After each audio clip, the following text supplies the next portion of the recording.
Hi, Dr. Huntington here with another video in the series of 100 things you should know about type 2 diabetes.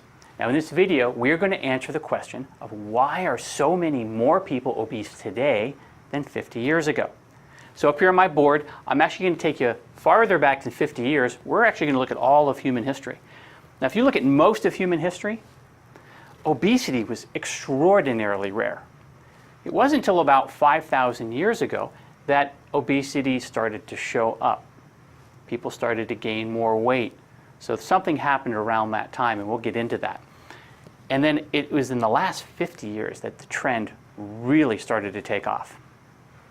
Yet we are way more obsessed with calories today than ever. In fact, new FDA guidelines for food labeling is requiring that calories are listed on each label in huge print. So calories must be important, right? Everybody knows that in order to stay trim, you need to cut your calories, right?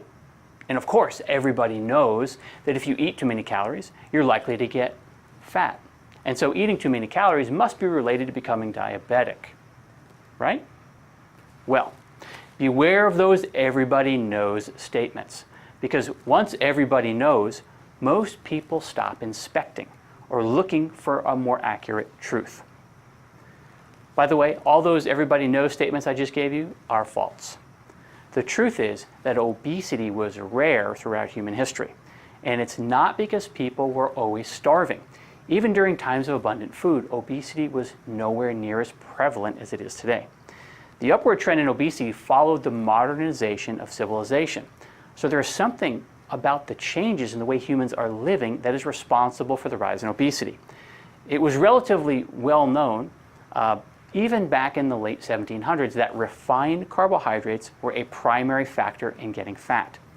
That understanding continued up until around 1950, when all of a sudden, the way to lose weight or stay trim changed from limit your refined carbohydrate intake, in other words, limit the amount of sugary or starchy foods that you eat, to this. In 1950, it changed to count your calories.